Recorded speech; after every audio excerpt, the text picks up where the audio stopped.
Shalom, selamat pagi dan jemaat yang dikasihi Tuhan. Kita akan merenungkan kebenaran firman Tuhan pada pagi ini yang berjudul Jauhi pergaulan yang salah. Diambil dari kitab Mazmur 1 ayat 1, demikian bunyi kebenaran firman Tuhan. Berbahagialah orang yang tidak berjalan menurut nasihat orang fasik, yang tidak berdiri di jalan orang berdosa, dan yang tidak duduk dalam kumpulan pencemooh. Kitab Mazmur dibuka dengan sebuah kata berkat, itu berbahagialah, atau makna lain, diberkatilah. Semua orang pasti ingin berbahagia. Mazmur 1 ayat 1 menyatakan bahwa ada 4 kunci untuk berbahagia. Yang pertama, menjauhi pergaulan yang salah. Menjauhi pergaulan yang salah supaya kita tidak terkontaminasi dengan sikap dan tingkah mereka yang suka berbuat salah. Yang kedua, tidak berjalan menurut nasihat orang fasik. Di dalam Alkitab, kata berjalan bisa merujuk kepada perjalanan hidup. Kita semua hidup berdasarkan prinsip-prinsip masing-masing.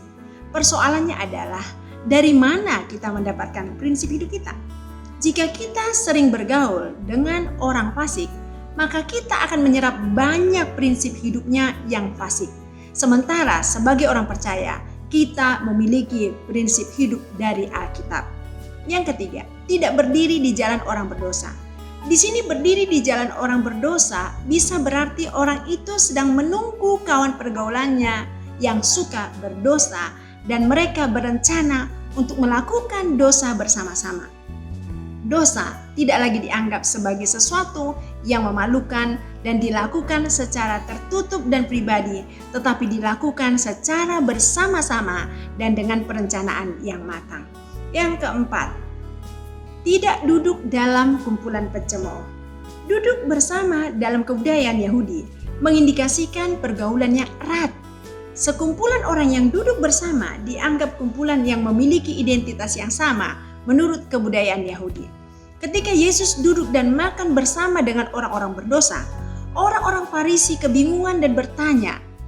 Dalam Matius 9 ayat 11, bukan Yesus yang berdosa sehingga ia duduk bersama-sama dengan para pendosa, tetapi sebaliknya Yesus menyucikan mereka yang bergaul dengannya. Sebagai manusia yang masih bisa tergoda untuk berdosa, kita harus dengan hati-hati memilih pergaulan kita. Oleh sebab itu, pilihlah pergaulan-pergaulan yang sehat. Jangan memilih pergaulan-pergaulan yang sesuai dengan apa yang diajarkan oleh dunia. Mari kita berdoa. Bapa Surgawi, kami datang kepadamu pada saat pagi hari ini. Kami berterima kasih buat kasih setia kemurahan Tuhan. Ajar kami untuk kami tidak bergaul dengan orang-orang fasik, dengan orang-orang yang berdosa. Tetapi jadikan kami menjadi terang-Mu di tengah-tengah sekeliling mereka, sehingga mereka pun boleh menerima kabar baik dan Injil kebenaran itu. Terima kasih Tuhan, terima kasih. Kami serahkan waktu ini ke dalam tangan-Mu, dalam kami menjalani sepanjang hari ini. Dalam nama Yesus Kristus kami berdoa.